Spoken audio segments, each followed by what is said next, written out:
Bonjour mes frères et sœurs. Nous allons lire en psaume 119, de verset 89 jusqu'à 96. Le psaume 119, c'est le psaume le plus long dans la Bible. Et là, on lit en 89, « Ta parole, éternelle, est pour toujours établie dans le ciel.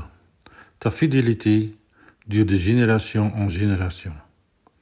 Tu as fondé la terre, et elle subsiste. C'est d'après tes lois que tout subsiste aujourd'hui, car tout l'univers est à ton service. Si ta loi n'avait pas fait mon plaisir, je serais mort dans ma misère. Je n'oublierai jamais tes décrets, car c'est par eux que tu me fais vivre.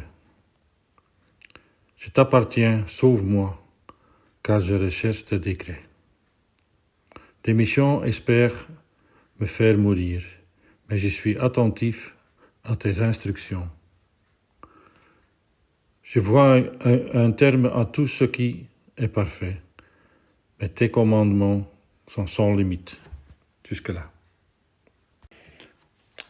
Ici, on est témoin d'une prière et on va voir verset par verset parce qu'ils sont tous assez importants, mais il y a une qui est tout à fait différente. Mais on reviendra ça là plus tard.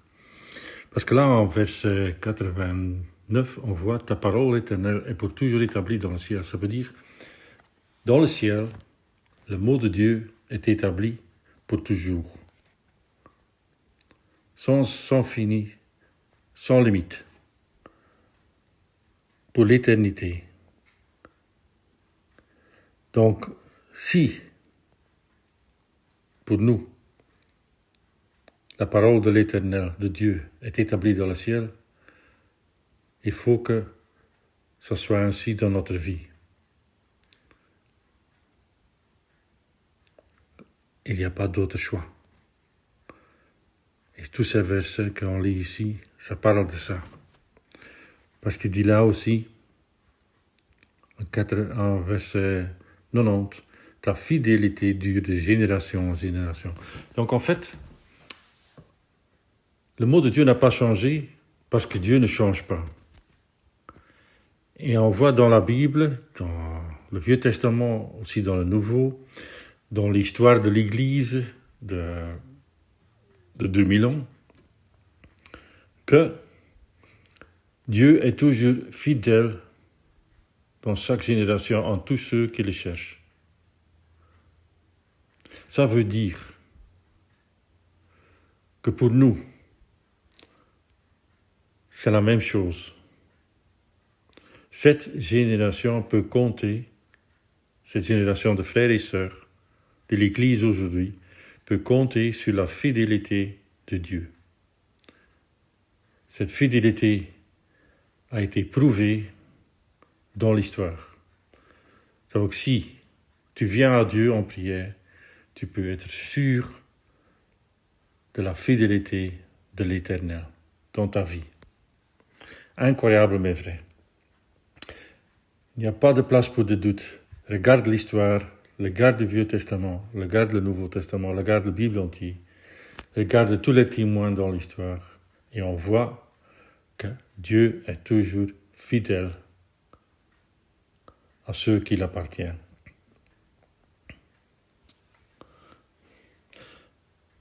Et puis on passe au verset 93. Je n'oublierai jamais tes décrets, car c'est par ceux que tu me fais vivre. Si tu veux vraiment vivre, si tu es un enfant de Dieu et tu veux vraiment vivre,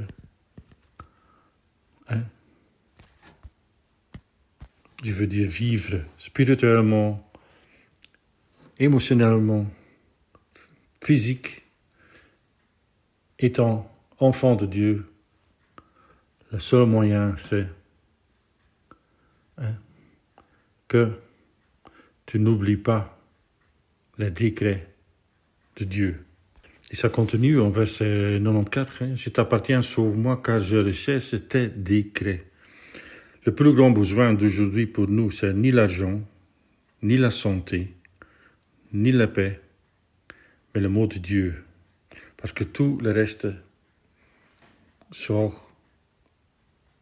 passe par le mot de Dieu dans notre vie. Et en 96, il dit quelque chose de très, très, très, très important. Là, il dit, je vois un terme à tout ce qui est parfait, mais tes commandements sont sans limite. Donc en fait, ici c'est écrit que tout ce qui est dans ce monde, tout ce qui existe est limité. Même si on pense, étant humain, que c'est parfait. Le plus grand spécialiste médical, le plus grand scientifique, l'homme le plus sagesse au monde est toujours limité. Notre connaissance est limitée. Nos pouvoirs sont limités. Notre sagesse est limitée. Mais les commandements de Dieu sont sans limite. Parce qu'on a un Dieu sans limite. Le pouvoir de Dieu est sans limite. La fidélité de Dieu est sans limite. Ses décrets sont sans limite en ce qui concerne d'être juste et correct, plein de force.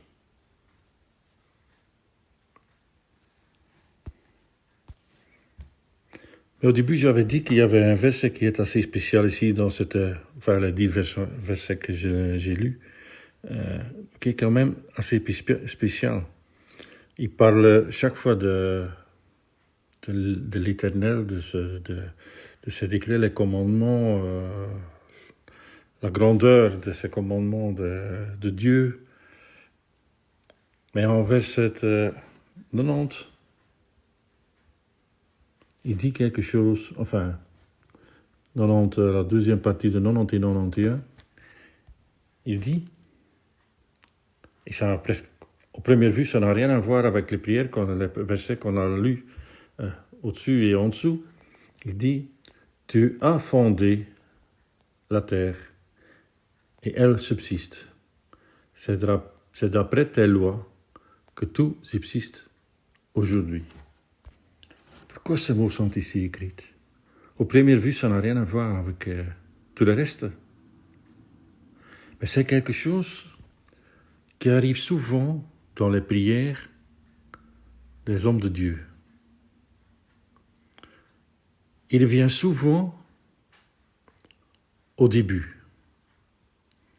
Comme ici, tu as fondé la terre et elle subsiste. Donc en fait, ici, il revient à Genèse 1, verset 1. Car tout l'univers est à ton service, donc il a tout l'univers dans sa main. On revient au Créateur. Et on voit ça souvent. Par exemple, quand en 2 Rois 19, 14, Ézéchiel, on voit que les Assyriens sont devant les portes, que la plupart du pays est déjà dans leurs mains, une armée énorme. Et Ézéchiel, il va dans le temple, il commence sa prière. La première chose qu'il fait, il revient au Créateur. Dieu t'a créé tout ce qui existe. Tu as créé le monde, tu as créé la terre, tout ce qui est.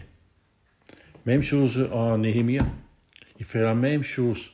Il commence sa prière par revenir au départ, par revenir en Genèse 1, verset 1. De revenir au Créateur. David, il fait plusieurs fois la même chose. Il revient au Créateur. Même dans le Nouveau Testament, par exemple, en Acte 4, quand les apôtres Pierre a été captivé et que les responsables d'Israël les ont relâchés en disant hein, c'est interdit de parler encore du nom de ce nom, du nom de Jésus, et d'arrêter de parler de lui. Mais l'Église se rassemble au moment qu'il voit que Pierre est relâché. Et la première chose qu'il dit, au moment qu'il commence à prier, il dit, donc en acte 84, on lit le début de la prière de toute l'Église. C'est écrit, après les avoir écoutés, ils s'adressent tous ensemble, l'Église, à Dieu en disant, Maître, tu es le Dieu qui, et ça vient, a créé le ciel, la terre, la mer et tout ce qui s'y trouve. Ici, on voit la même chose. Ils commencent leur prière par retourner à Genèse 1, verset 1, à retourner vers le Créateur. On voit la même chose en 1 Pierre, chapitre 4, verset 19. Là, c'est écrit, Pierre dit la même chose. Ainsi que ceux qui souffrent selon la volonté de Dieu se remettent à lui comme au fidèle Créateur en faisant ce qui est bien. De nouveau, il revient, il dit qu'il faut revenir au Créateur. De nouveau, même chose en psaume 121, le début de la prière. Je lève mes yeux vers les montagnes. D'où me viendra le secours? Le secours me vient de l'Éternel. Ici, on voit qui a fait le ciel et la terre. De nouveau, il revient au début de sa prière, au Créateur. Pourquoi est-ce que c'est tellement important? Moi, je crois que il faut bien comprendre ce qui est passé en Genèse 1, verset 1. Là, on voit l'Éternel, le Créateur, qui a créé tout ce qui existe de rien. Il n'y avait rien qui existait. Nous, les hommes, on peut créer de nouvelles choses, mais on peut créer des choses qui sortent des choses qui existent déjà. On ne peut pas créer des choses de quelque chose non existant. Dieu l'a fait lui-même. Il a simplement parlé. Il a dit que ce soit de la lumière. Et il y avait de la lumière. Donc ça veut dire Dieu a une force. Son mot est sans limite. Quand Dieu parle, c'est un fait. Il dit qu'il y avait de la lumière, il y avait de la lumière. Simplement par le dire. Vous comprenez? Au moment que vous fixez vos yeux sur le Créateur et vous comprenez bien ce qui s'est passé au début de l'histoire de l'homme, alors, pourquoi est-ce que tu dois encore craindre quelque chose? Tu as un Dieu sans limite. Il a une force sans limite. Il a une fidélité sans limite. Il est encore toujours le même Dieu. Donc ça veut dire qu'il est encore toujours capable de dire un mot dans ta vie et ça va changer. Le problème, c'est que nous, on pense toujours comment ça doit changer, qui est presque toujours différent à ce que Dieu pense comment ça doit être changé. C'est ça qu'il faut faire attention. C'est pour ça qu'il faut revenir à Genèse 1, verset 1. Parce que là, Dieu a créé quelque chose, le monde entier, l'univers entier, tout le matériel existant. Il a créé ça de quelque chose non existant. Il n'y avait rien. C'est tout ce que vous voyez, quand vous y pensez. C'est pour ça que c'est tellement important de revenir au Créateur. Parce qu'au moment que vous pensez, vous mettez vos regards et vos pensées sur le Créateur, et vous y pensez, alors il ne faut plus jamais douter de la grandeur, de la force du mot de Dieu, parce que c'est une force sans limite. On a un Créateur sans limite, et il a prouvé ça à travers son Fils Jésus-Christ, qui est en fait aussi sans limite parce que c'est lui le Créateur. Il a prouvé ça par la résurrection, par le Saint-Esprit qu'il nous a donné, qui est aussi sans limite. On a la preuve qu'on a un Dieu sans limite. On a la preuve qu'on a un Dieu qui peut créer quelque chose non existant. Il est le seul capable pour le faire. Parce que tout ce qui existe dans le ciel et dans l'univers a été créé par lui. Lui tout seul. C'est pour ça que, quand on lit ce verset 89 jusqu'à 96, que le mot de Dieu est sans limite. Parce que c'est pour ça, regarde Genèse 1, verset 1. Dieu a dit, et tout ce qui est devenu en existence.